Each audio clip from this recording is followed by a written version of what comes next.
So hello, namaste, सुप्रभात, सत श्री अकाल, अस्सलाम वालेकुम and a very good morning, afternoon, evening, night, dawn, जो कुछ भी आपके यहाँ पे चल रहा है वो वाले के हिसाब से आप खुद को विश कर ले। Welcome back to the molecular ninjas. My name is Rahima Mahwaz और आज हम लोग सब मिलकर के एक नया चैप्टर शुरू करने वाले हैं और उस चैप्टर का नाम है स्ट्रक्चर ऑफ एटम, एनसीईआरटी का chapter number 2। So yes, we have reached till here. हमने साथ में एक चैप्टर कंप्लीट कर लिया। Wow! So let's celebrate for that. तो और इस चैप्टर पे आते हैं। इस चैप्टर की शुरुआत होगी। इस चैप्टर में हम लोग बहुत चीजें पढ़ेंगे। ये चैप्टर थोड़ा लंबा है, थोड़ा नहीं काफी लंबा है, तो बहुत लंबा चैप्टर है, लेकिन इस चैप्टर में बहुत सारी चीजें आपको देखने को मिलेंगी और बहुत प्यारी प्यारी चीजें। इतना मजेदार चैप्टर है ना, ये मजा, आपका दिल गार्डन गार्डन हो जाएगा ये चैप्टर पढ़ के। तो स्टार्टिंग टुडे विथ, मैं कुछ भी ऑर्डर वाइज नहीं करा रही हूँ, मैं अपने हिसाब से करा रही हूँ, बट इतना है कि चैप्टर का हर एक चीज कंप्लीट हो जाएगा with by the end of this series. मतलब ये प्लेलिस्ट जो है स्ट्रक्चर ऑफ एटम वाला, ये पूरा खत्म होते होते इस चैप्टर में जितनी भी चीजें, वो सारी चीजें आप साथ में सीख लोगे। तो कहीं से भी मैं डंडी नहीं मारूंगी, टेंशन ना ले, बट थोड़ा जंबल अप करके पढ़ाऊंगी। तो आज का टॉपिक जो है वो आपको दिखाई दे रहा होगा, वेव एंड इट्स कैरेक्टरिस्टिक्स। तो हम लोग वेव और उसकी कैरेक्टरिस्टिक्स को हिंदी में पता नहीं क्या बोलते हैं, उसके बारे में हम लोग पढ़ने वाले हैं। तो starting with what is wave. बोलो क्या होता है wave? Wave, what is wave? बहुत लोगों ने जवाब दिया होगा, बस कुछ ऐसे ऐसे कुछ तो होता है। ये वेव नहीं है, मतलब वेव यही है, लेकिन इसका डेफिनेशन ये नहीं है। तो वेव को अगर हम लोग डिफाइन करते हैं, तो हम लोग वेव को डिफाइन कैसे करेंगे? एक मिनट रुकिएगा, मुझे ऐसा लगा कि बोर्ड थोड़ा सा हेजी हो रहा है क्या? अगर हेजी हो रहा था तो कोई बात नहीं, अब नहीं होगा। मैंने अभी तक कुछ नहीं लिखाया है। वेव के बारे में हम लोग पढ़ रहे थे, वेव क्या होता है। तो वेव को हम लोग जब डिफाइन करते हैं, तो हम लोग वेव को एक डिस्टर्बेंस की तरह डिफाइन करते हैं। आप पानी में एक पत्थर मानो, पानी ऐसे ऐसे दूर हो जाएगा, दैट इज अ वेव। तो वो वेव बना कैसे? एक डिस्टर्बेंस के थ्रू बना। हम लोग पानी को डिस्टर्ब किए तो वो वेव जनरेट हुआ। तो वेव क्या होता है कि वेव जो होता है वो एक डिस्टर्बेंस होता है, जो कि एक पॉइंट से दूसरे पॉइंट तक ट्रैवल करता है इन द फॉर्म ऑफ एनर्जी। वो कुछ एनर्जी भी कंज्यूम करता है जब वो ट्रैवल कर रहा होता है। फाइन। तो वेव क्या होता है? Wave is a disturbance which propagates, travel का थोड़ा वो फैंसी वाला इंग्लिश बोले तो propagates from one point to another point in the form of energy. समझ में आया? समझ में आया वेव क्या होता है? डेफिनेशन लिख लें, हम लोग लिख लेते हैं, चलो। Wave is a disturbance which propagates from one point to another in the form of energy. Fine, किसी को कोई दिक्कत नहीं होनी चाहिए इतना। क्या होता है वेव? क्या होता है वेव? क्या होता है वेव? एक डिस्टर्बेंस होता है जो कि एक पॉइंट से दूसरे पॉइंट में प्रोपगेट करता है, ट्रैवल करता है इन the form of energy. Wave क्या होता है ये समझ में आ गया। अब वेव के बहुत सारे कैरेक्टरिस्टिक्स होते हैं। जब आप एक वेव को ड्रॉ करोगे, आप वेव का जब ड्राइंग बनाते हो तो ऐसा ऐसा कुछ बनाते हो, तो इस वेव के बहुत सारे कैरेक्टरिस्टिक्स होते हैं। आज के वीडियो में हम लोग बस वेव और उसके कैरेक्टरिस्टिक्स पढ़ेंगे, बिकॉज बहुत लंबा वीडियो नहीं होगा आज का, because I am also not really well, but ठीक है, that doesn't matter at all, क्योंकि ओके एनीवेज फाइन। तो आज का वीडियो बहुत ज्यादा लंबा नहीं होगा, सिर्फ वेव का डेफिनेशन, उसके कैरेक्टरिस्टिक्स पढ़ेंगे और इन जो छोटे से टॉपिक्स है वेव एंड कैरेक्टरिस्टिक्स के बेसिस पे एनसीईआरटी में जो सवाल है उसे हम लोग फिनिश अप करेंगे, खत्म करेंगे, सॉरी। ओके, तो वेव के कैरेक्टरिस्टिक्स क्या होते हैं? कैरेक्टरिस्टिक्स ऑफ वेव में आते हैं CHARACTERIS characteristics of a wave. Wave के बहुत सारे कैरेक्टरिस्टिक्स होते हैं, जिसमें से हम लोग 3-4 कुछ सम अप करके आज पढ़ेंगे। तो सबसे पहला जो होगा वो हमारा वेवलेंथ होगा। वेवलेंथ, वेवलेंथ क्या होता है? जिन्हें पता होगा वो अपने घर में रिसाइट करे कि what is wavelength.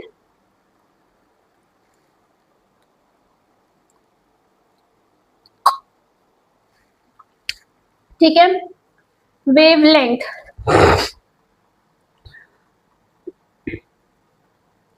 What is wavelength? अच्छा, वेवलेंथ का सिंबल होता है लैम्डा।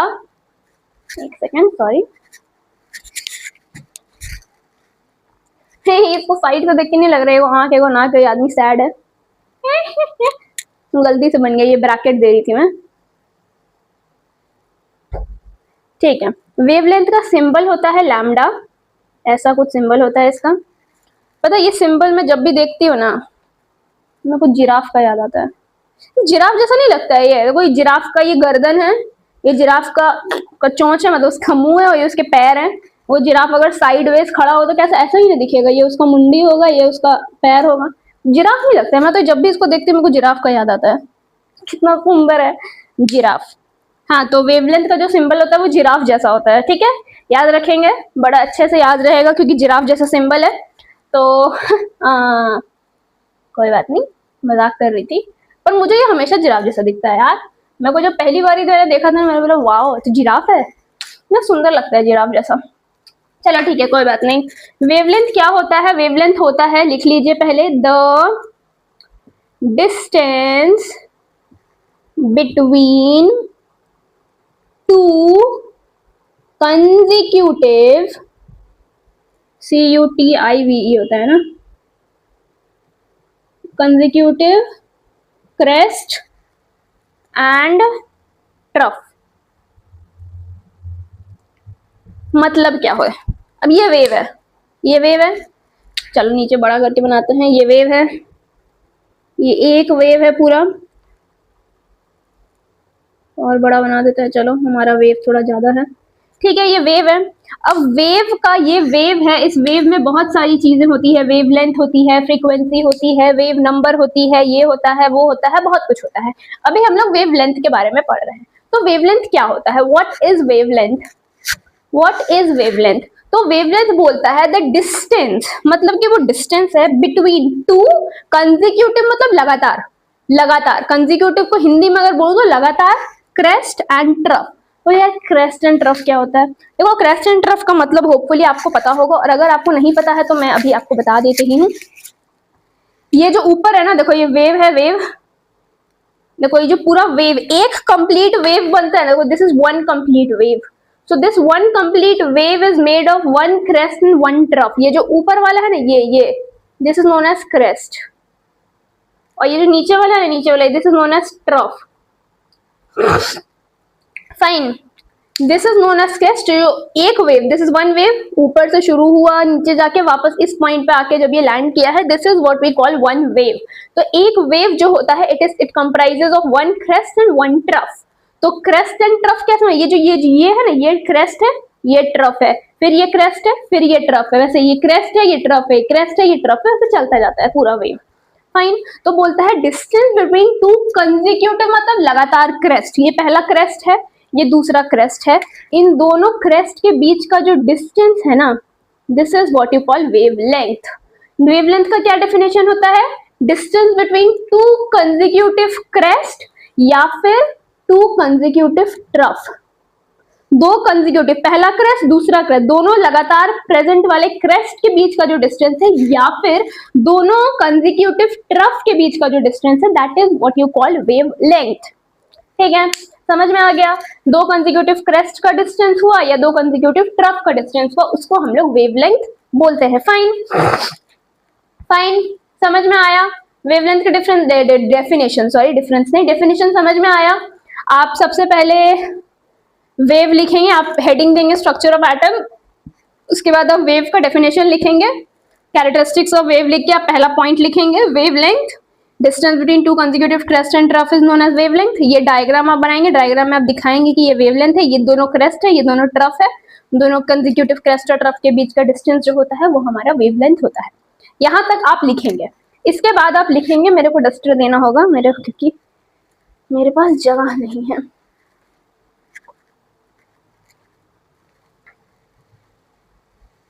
इट इज मेजर्ड इन, अगला पॉइंट आप लिखिए कि उसको किस फॉर्म में हम लोग मेजर करते हैं। तो इट इज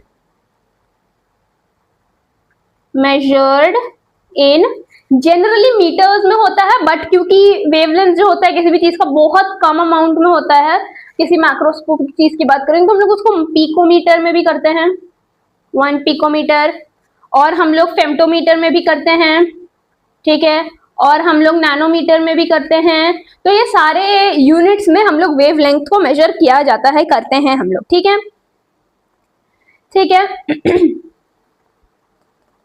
बुझलिस, सेंटीमीटर में भी करते हैं, आर्मस्ट्रॉन्ग में भी करते हैं, सब में करते हैं, तो बहुत सारा करते हैं हम लोग, और मीटर तो है ही। तो इन सब का रिलेशन अगर मीटर के साथ आपको पता होगा तो ये होता है 1 × 10⁻⁻12 मीटर, फेम्टोमीटर होता है 10 का पावर -15 मीटर, नैनोमीटर होता है 10 का पावर -9 मीटर, सेंटीमीटर होता है 10 का पावर -2 मीटर, और आर्मस्ट्रॉन्ग होता है 10 का पावर -10 मीटर। ये रिलेशन आप याद रखेंगे क्योंकि जरूरत पड़ेगी, क्योंकि यहाँ पे अगेन वेवलेंथ जो होगा, अगर आपको किसी मैक्रोस्कोपिक पार्टिकल्स या मैक्रोस्कोपिक चीज की वेवलेंथ निकालने के लिए दी जाएगी तो उसकी वेवलेंथ बहुत कम होती है। जैसे हम लोग, वी आर ह्यूमन, हमारी भी वेवलेंथ है, हम लोग भी सांप जैसा चलते हैं, बट हम लोगों का वेट बहुत ज्यादा है, हम लोगों का बॉडी वेट बहुत ज्यादा है, इस वजह से हम लोगों का वेवलेंथ जो होता है ना बहुत कम हो जाता है। अब लड़के तो नहीं, लड़कियां थोड़ी अफोर्ड हो जाएंगी, कहाँ मेरा बॉडी वेट ज्यादा है, मैं तो बस 40 किलो की हूँ, 40 किलो के आप हो सकते हैं, बट एक इलेक्ट्रॉन का, एक प्रोटॉन के वेट के कंपेयर में अगर आपको कंपेयर किया जाए तो आपका वेट बहुत ज्यादा है, बहुत ज्यादा है, फाइन। तो वेवलेंथ जनरली उस माइक्रोस्कोपिक पार्टिकल्स के लिए निकलता है, you are not at all microscopic, तो आपका वेट ज्यादा है। तो हमारे लिए अगर हम लोग वेवलेंथ निकालते हैं तो वेवलेंथ बहुत कम अमाउंट में आता है, तो हम लोग पिकोमीटर, फेम्टोमीटर, नैनोमीटर, सेंटीमीटर, आर्मस्ट्रॉन्ग ये सारे यूनिट्स को यूज करते हैं, बट एक स्टैंडर्ड यूनिट मीटर है, सबका रिलेशन मीटर के साथ मैंने बता दिया है, ये आप याद रखेंगे। से ये होपफुली पता होता है सबको, और चैप्टर 1 में भी ऐसा रिलेशंस का डब्बा था जो मैंने आपको बोला था कि आप करेंगे लर्न या मेमोराइज जो भी है, तो होपफुली आपने कर लिया होगा। अब वेव क्या हुआ, वेव हमने डिफाइन कर लिया, सबसे पहला चीज हमने क्या किया, हमने वेव डिफाइन की कि वेव होता क्या है। भाई वेव एक डिस्टर्बेंस है जो कि एक पॉइंट से दूसरे पॉइंट तक प्रोपागेट करता है, ये ट्रैवल करता है एक एनर्जी के फॉर्म में, इन द फॉर्म ऑफ एनर्जी, ठीक है। वेव के बहुत सारे कैरेक्टरिस्टिक्स होते हैं, जिसमें से सबसे पहला कैरेक्टरिस्टिक जो हमने पढ़ा वो था वेवलेंथ। वेवलेंथ क्या होता है कि जब हम लोग एक वेव को बनाते हैं या वेव्स जो हम लोग ड्रॉ करते हैं उसमें दो कंसेक्यूटिव क्रेस्ट सॉरी और या फिर दो कंसेक्यूटिव ट्रफ के बीच का जो डिस्टेंस होता है that is what you call wavelength, ठीक है। तो डायग्राम के थ्रू भी हमने दिखा दिया था, डायग्राम को मैंने मिटा दिया है लेकिन आप उस डायग्राम को बनाए रखेंगे क्योंकि वो डायग्राम जरूरी है। ये एक वेवलेंथ है और ये भी एक वेवलेंथ है, फाइन, ठीक है, समझ में आया। दोनों अलग चीज नहीं है, दो क्रेस्ट के बीच का डिस्टेंस और दो कंसेक्यूटिव ट्रफ के बीच का डिस्टेंस सेम ही होता है ना। तो yes, that is what wavelength is. समझ में आ गया होगा, होपफुली आपने कॉपी कर लिया होगा, अगर नहीं किया है तो वीडियो को पॉज करके आप कॉपी कर लें।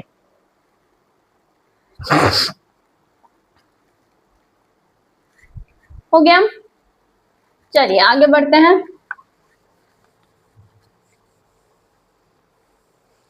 मैंने चैप्टर का नाम मिटा दिया बट आपको पता है कि वही चैप्टर भी चल रहा है। मुझे सर में दर्द हो रहे हैं।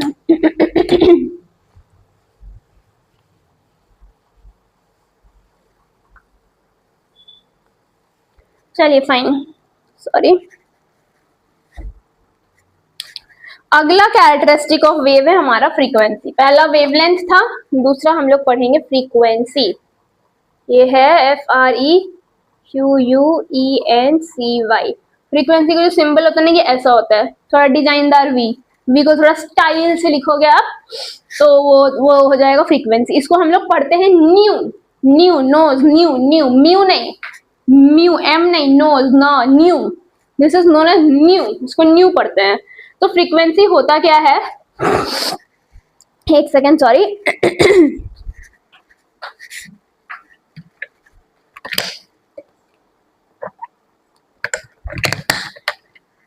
Really sorry.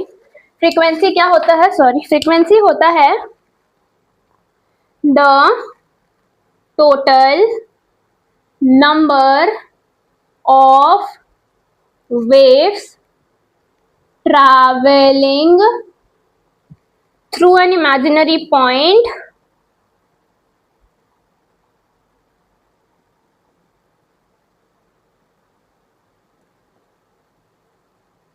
In 1 second, in 1 second. कोई एक इमेजिनरी पॉइंट आप ट्रैवल कर, कोई एक इमेजिनरी पॉइंट आप मान लीजिए कि ये कोई इमेजिनरी पॉइंट है आपके हिसाब से। अब यहाँ से एक वेव ट्रैवल कर रहा है, ये चल रहा है चल रहा है चल रहा है चल रहा है, तो एक सेकेंड में कितने वेव गए? देखो ये एक वेव है, ये एक क्रेस्ट और ये एक ट्रफ मिलके ये एक वेव बना है, दिस इज वन वेव। फिर ये एक क्रेस्ट और ये ट्रफ, ये दूसरा वेव है, ये तीसरा वेव है, ये चौथा वेव है, ऐसे करते करते वेव बनते हैं। तो एक इमेजिनरी पॉइंट से शुरुआत करके एक सेकेंड में कितने वेव्स बाहर निकलते हैं, दैट इज फ्रीक्वेंसी। फ्रीक्वेंसी मतलब the total number of waves travelling through an imaginary point in 1 second. एक सेकेंड में एक इमेजिनरी पॉइंट से कितने वेव, अब देखो वेव तो ट्रैवल कर रहा है ना, पर आपको नहीं पता ये कहां से शुरू हुआ है और आपको नहीं पता ये कहां खत्म होगा, तो आपने कोई एक इमेजिनरी पॉइंट मान लिया। अब इस पॉइंट से कितने वेव ट्रैवल किए हैं एक सेकेंड में, वो आपकी फ्रीक्वेंसी हो जाएगी उस पर्टिकुलर वेव की। फाइन, बोर्ड क्लियर है? हाँ क्लियर है, ठीक है, समझ में आया। फ्रीक्वेंसी को हम लोग रिप्रेजेंट करते हैं इन the form of new. Frequency का सिंबल आप लोगों को पता होगा, हर्ट्ज होता है। अगर नहीं पता है तो कोई बात नहीं, ऐसा कोई हार्ड एंड फास्ट रूल थोड़ी है कि सब कुछ पता ही हो। मुझे पता होता तो मैं तुम्हारा वीडियो क्यों देख रही होती? सही बात है, पता होता तो मेरा वीडियो क्यों देख रहे होते? चलो, इट इज रिप्रेजेंटेड बाय, मैंने बता ही दिया है ऊपर भी, लेकिन फिर से बता देते हैं, new, and it's SI unit is hertz, HERTZ। Hertz का सिंबल होता है HZ, हर्ट्ज। तो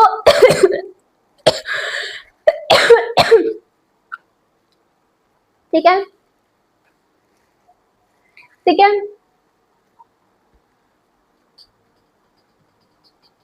ठीक है, समझ में आ गया? इतना कॉपी कर लिया आपने? फाइन, ये SI है, SI यूनिट इज हर्ट्ज। अब देखिए, अब हमने पढ़ लिया कि फ्रीक्वेंसी होती क्या है। फ्रीक्वेंसी का डेफिनेशन हमने कर लिया कि एक इमेजिनरी पॉइंट से एक सेकंड में कितने वेव्स ट्रैवल होते हैं, that is what is frequency. और उसका रिप्रेजेंटेशन हम लोग न्यू से करते हैं और उसकी SI यूनिट हर्ट्ज है।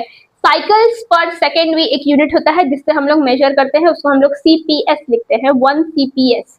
तो CPS का हर्ट्ज के साथ रिलेशन क्या होता है बताएं आप, अगर आपको पता है तो प्लीज जोर से अपने घर में जहां बैठ के भी आप वीडियो देख रहे हैं वहां से चिल्लाएं जोर से, 1 CPS इज इक्वल्स टू कितना हर्ट्ज। तो जिन्हें नहीं पता है उन्हें के लिए है, बहुत डिफिकल्ट रिलेशन है, आपको याद रहेगा भी नहीं। 1 CPS is equals to 1 hertz होता है, ठीक है। पहला जो मैंने बोला ना कि बहुत डिफिकल्ट रिलेशन है, आपको याद रहेगा ना, वो आयरॉनिक था। आयरनी में तो समझते हो, आयरनी बस। चलो, 1 CPS is equals to 1 hertz, fine. तो CPS भी याद रखना, साइकिल्स पर सेकंड, साइज का फुल फॉर्म है साइकिल्स पर सेकंड। जो एक सेकंड में कितना साइकिल चल रहा है, कितना वेव्स एक इमेजिनरी पॉइंट से ट्रैवल कर रहा है, that is what you call 1 frequency, ठीक है। अब क्या होता है कि फ्रीक्वेंसी का आप एक चीज देखिए, अब ये वाला डायग्राम देखिए, अब ये वेव है, चलो देखो, सॉरी इसको मैं मिटा देती हूँ, चाहिए अभी समझ में आती हूँ, समझाती हूँ। ये कोई इमेजिनरी पॉइंट है आपका, ठीक है, आपका इमेजिनरी पॉइंट है ये, ठीक है। इस इमेजिनरी पॉइंट से वेव्स निकल रहे हैं, तो ये पहला वेव निकल रहा है, ये रुक जाइएगा बता रही हूँ। ये जो इतना डिस्टेंस ट्रैवल करने में 1 सेकेंड लगता है, ठीक है, जो भी डिस्टेंस है, मुझे नहीं पता ये डिस्टेंस कितना है, आप इमेजिन कर लीजिए यहां से लेके यहां तक ट्रैवल करने के लिए इसे 1 सेकेंड लगता है, ठीक है, इस पूरे वेव को, ठीक है। 1 मिनट, इस वेव को मैं कंप्लीट कर देती हूँ ताकि ये अधूरा ना लगे, ठीक है। ये इतना डिस्टेंस यहां से लेकर के, अगर ये मैंने इमेजिनरी पॉइंट मान के रखा है, तो इस इमेजिनरी पॉइंट से ये इतना डिस्टेंस ट्रैवल करने के लिए इस वेव को 1 सेकेंड लगता है। तो इस पर्टिकुलर वाले वेव की फ्रीक्वेंसी कितनी होगी बताएं, आप गिन करके बताएं कितनी फ्रीक्वेंसी होगी। अब बोलो, देखो ये एक फ्रीक्वेंसी, ये एक वेव है, ये 2 वेव है, ये 3 वेव है और ये 4 वेव है। ये टोटल 4 वेव ट्रैवल कर रहा है एक इमेजिनरी पॉइंट से 1 सेकेंड में, तो इसकी फ्रीक्वेंसी जो हो गई this is equals to 4 hertz. Fine. अब आप दूसरा वेव देखिए।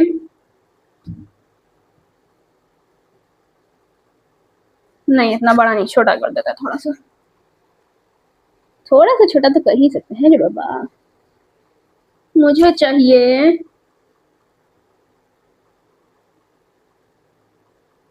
ठीक है, ये दूसरी वेव है।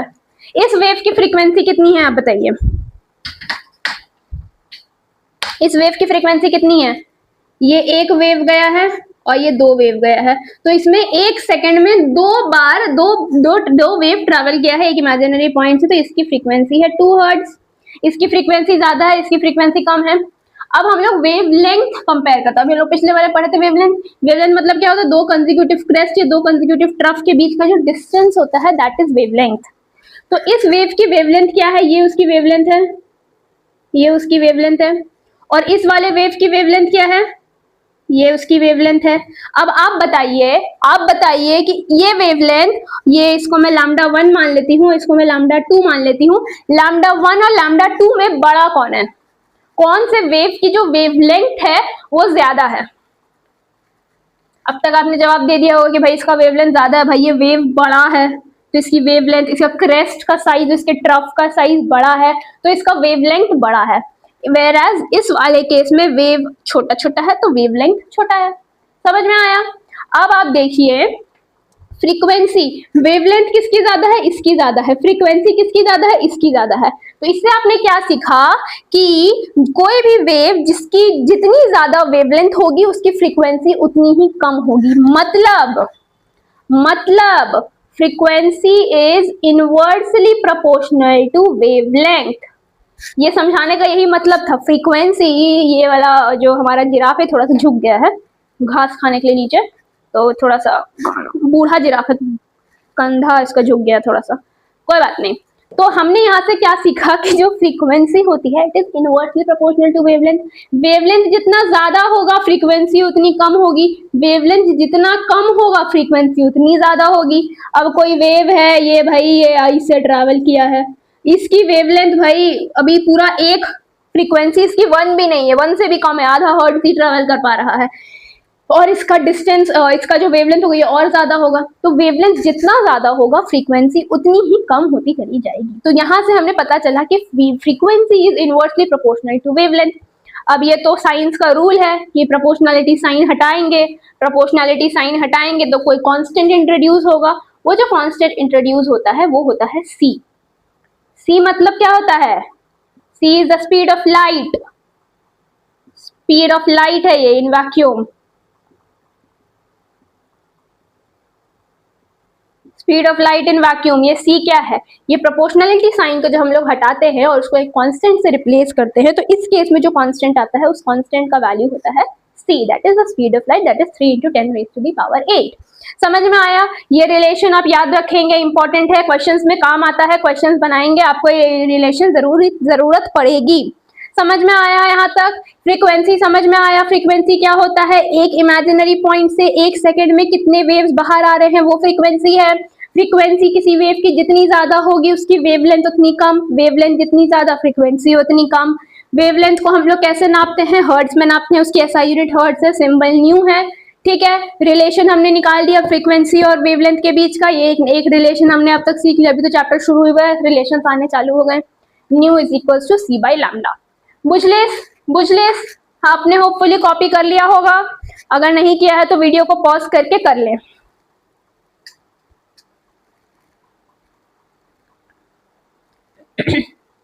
हो गया? मैं मिटा दूं? मिटा दो।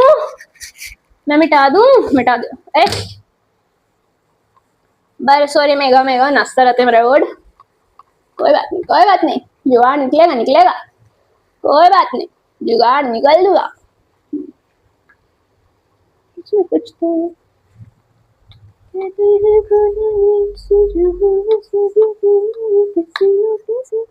चलिए, अगला वेव का कैरेक्टरिस्टिक होता है वेव नंबर, तीसरा, ये आज का लास्ट है। हाँ इतना छोटा वीडियो, मैंने तो बोला था छोटा सा वीडियो होगा। चलो वेव नंबर, इसका सिंबल पता है क्या होता है? पता है क्या होता है? कुछ तो सिमिलर होता है पुराने वाले से, न्यू बार, न्यू के ऊपर डंडी खींच दो, ये वेव नंबर का सिंबल है। आप न्यू लिखोगे तो ये फ्रीक्वेंसी है, इसके ऊपर डंडा लगाओ तो ये वेव नंबर बन जाएगा। फाइन, बुझलिस बुझलिस। अब वेव नंबर, छी गंदा हो गया मेरा हाथ। वेव नंबर क्या होता है? वेव नंबर क्या होता है? वेव नंबर क्या होता है? सॉरी, हाँ चलो ठीक है।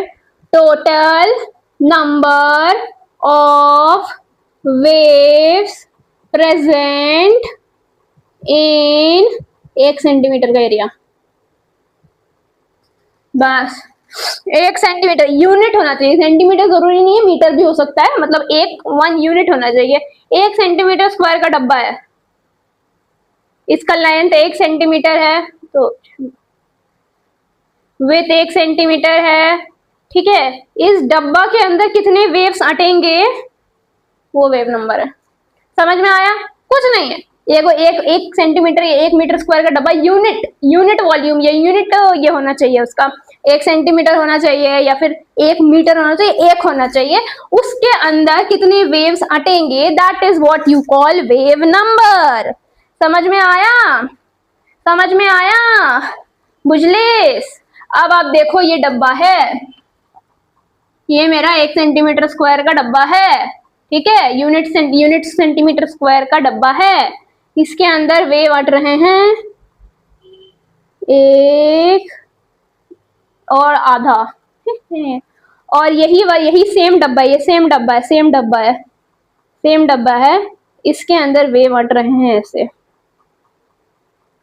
अब देखिए, अब आपसे यहाँ पे पूछे, यहाँ पे वेवलेंथ बताइए, इस वाले वेव की वेवलेंथ क्या है? ये उसकी वेवलेंथ है, और इस वाले वेव की वेवलेंथ क्या है? ये इसकी वेवलेंथ है ना।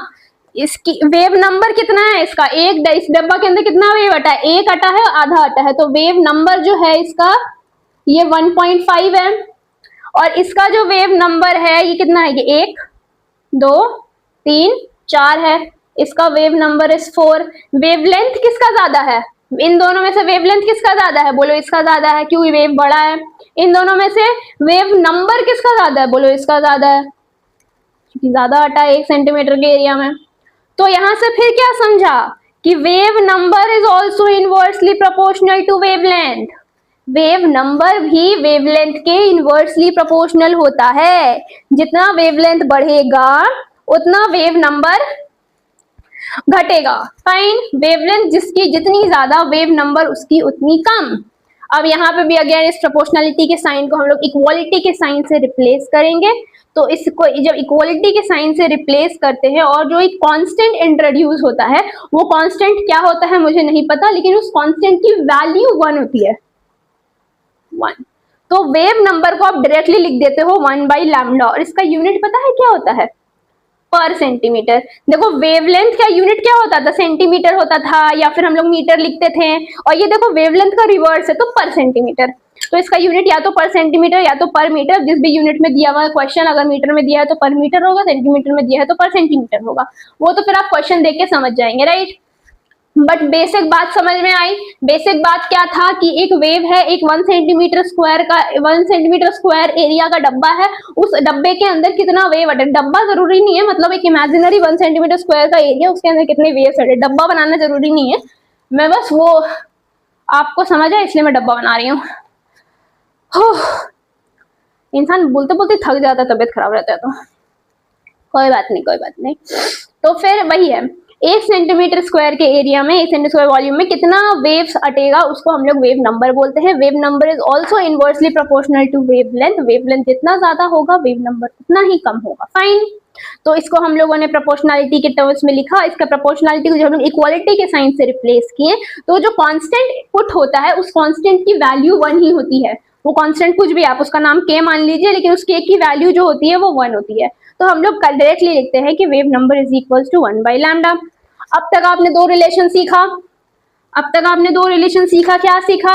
New is equals to c/λ आपने सीखा, और nu bar is equals to 1/λ आपने सीखा। ये हर्ट्ज में है और ये सेंटीमीटर पर सेंटीमीटर या पर मीटर में है। फाइन, ये दो रिलेशन आज के वीडियो से हम लोग सीखते हैं। आज का वीडियो में और कुछ नहीं है। यूनिट इसका पर सेंटीमीटर मैंने बता दिया, इसका यूनिट हर्ट्ज मैंने बता दिया। सिंबल आप याद रखेंगे, रिलेशन तो डेफिनेटली याद रखेंगे। सी का वैल्यू आपको पता होना चाहिए। वेवलेंथ जब भी क्वेश्चन में दिया रहता है वो नैनोमीटर में, पिकोमीटर में दिया रहता है, उसको जब भी आप सॉल्व करेंगे तो आप मीटर में कन्वर्ट करके करेंगे, क्योंकि मीटर उसका स्टैंडर्ड यूनिट होता है। फाइन, इसका भी स्टैंडर्ड यूनिट मीटर ही होता है, पर मीटर। फाइन, समझ में आ गया क्या क्या कैसे हुआ, सब समझ में आ गया। वेवलेंथ किसको बोलते हैं? दो कंसेक्यूटिव क्रेस्ट या दो कंसेक्यूटिव ट्रफ के बीच का जो डिस्टेंस है वो हमारा वेवलेंथ हो जाएगा। वेवलेंथ को कैसे कैलकुलेट करते हैं दिख गया हमें। वेव ना वेव, उसके बाद हमने पढ़ा फ्रीक्वेंसी क्या होती है। एक इमेजिनरी पॉइंट इमेजिन कर लो, वहां से एक सेकंड में जितने वेव्स बाहर निकलते हैं that is frequency. Fine, hertz उसका सिंबल होता है, उसका रिलेशन हमने निकाला वेवलेंथ के साथ, हमें पता चल गया। तीसरा हमने पढ़ा वेव नंबर। वेव नंबर क्या होता है कि 1 सेंटीमीटर का जगह में एक से एक कितना वेव्स अटता है, that is what you call wave number. Wave number भी वेवलेंथ के इनवर्सली प्रोपोर्शनल होता है। रिलेशन हमने डिराइव कर लिया कि वो 1/λ होता है। फाइन, समझ में आया? समझ में आ, मेरा डस्टर कहाँ गया? समझ में आया? कोई दिक्कत नहीं होनी चाहिए होपफुली। आज का वीडियो बिल्कुल भी बड़ा और बिल्कुल भी डिफिकल्ट नहीं था, क्योंकि अभी चैप्टर शुरू हुआ है। अभी तो आसान चीजें हैं ना, भारी तो आएंगी। भारी कुछ होता ही नहीं, आएगा कैसे? कोई भारी नहीं आएगा, कुछ भारी नहीं आएगा, एकदम नहीं आएगा। चलो जी चलो, फाइन। एक क्वेश्चन मैं आपको दे देती हूँ, वो क्वेश्चन एनसीईआरटी का ही है। एनसीईआरटी का एक क्वेश्चन मैं आपको करा देती हूँ, बाकी क्वेश्चन आप खुद से करेंगे। Fine,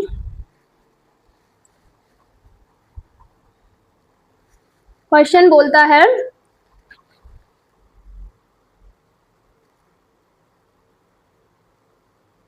the Vividh Bharati station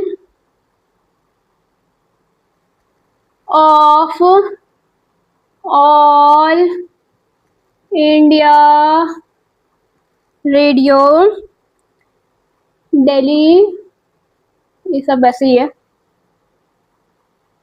broadcasts on a frequency of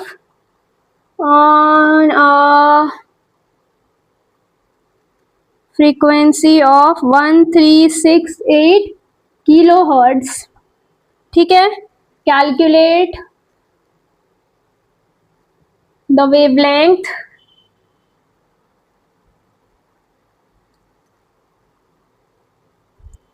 of the electromagnetic radiation of the radiation, जो भी है। इतना क्वेश्चन को इतना फॉर्म में लिखने की जरूरत नहीं है, इसका वेवलेंथ आपको कैलकुलेट करना है। समझ में आ गया होगा क्वेश्चन सबको, किसी को किसी पर कोई दिक्कत होनी नहीं चाहिए, कुछ नहीं है।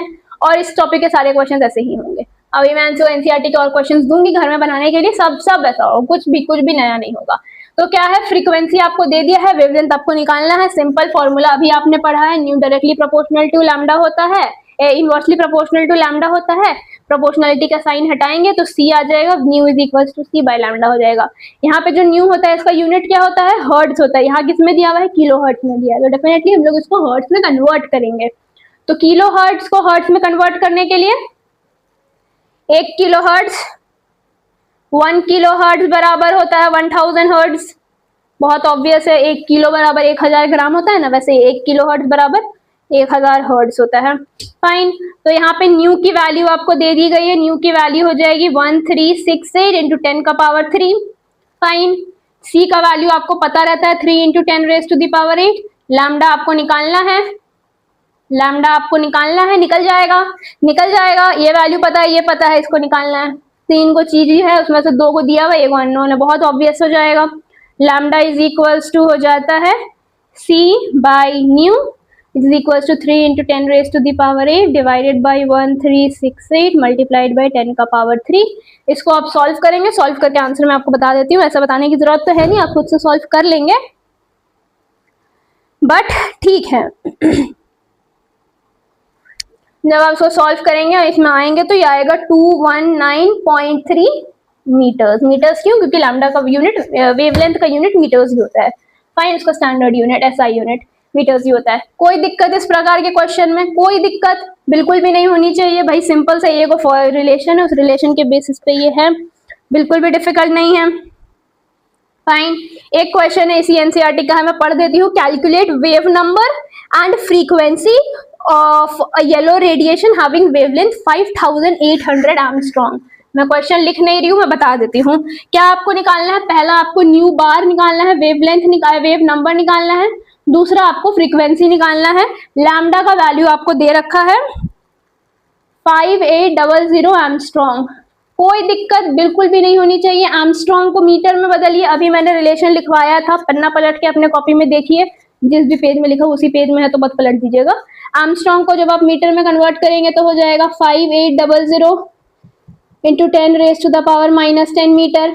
अब wavelength, wave number is equals to क्या होता है 1 बाई लैम्डा, तो हो जाएगा 1 बाई 5800 इंटू 10⁻⁻10, ऊपर जाएगा 10⁻10 हो जाएगा। इसको आप सॉल्व करेंगे आपका आंसर आ जाएगा।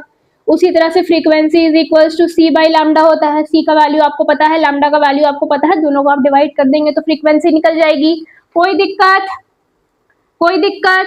जो भी होगा वो आपका फाइनल आंसर हो जाएगा। तो मैं एनसीईआरटी के सवाल दे रही हूँ, एनसीईआरटी का सवाल मैंने बताया है, तो ऐसा कोई डिफिकल्ट सवाल नहीं है। ये दूसरा क्वेश्चन है, ये क्वेश्चन दूसरा है, तो सेम नहीं है ना? तो ऐसा कोई बहुत डिफिकल्ट नहीं होता है, ठीक है। That is all for today video, today's lecture, today's episode. Episode तो नहीं है ये, बट यस ठीक है, ज्यादा ही वेब सीरीज देखने लगे हम लोग। चलो, तो मैं आपको होमवर्क दे दूं। एनसीईआरटी आप खोलेंगे, एनसीईआरटी के एक्सरसाइज में आप आएंगे। एक्सरसाइज में क्वेश्चन नंबर होगा 2.3, जो मैंने अभी आपको बना दिया है, बट ठीक है आप फिर भी खुद से बनाएंगे। एक्सरसाइज का क्वेश्चन नंबर 2.3 आप बनाएंगे, 2.4 आप बनाएंगे, 2.5 आप बनाएंगे। ये एक्सरसाइज से है, सॉरी एग्जाम्पल्स से है, माय बैड, एग्जाम्पल से, एक्सरसाइज से नहीं है, ठीक है। और एक्सरसाइज आप खोलेंगे, एक्सरसाइज आप खोलेंगे, मैं बताती हूँ, रुक जाइए। हाँ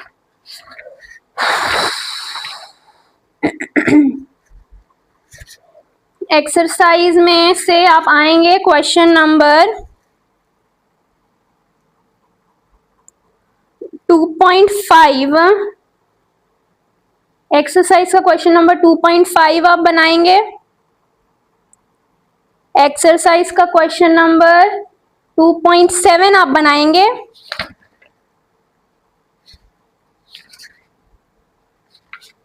जरूरत और नहीं है, बस यही दो क्वेश्चन है एक्सरसाइज से।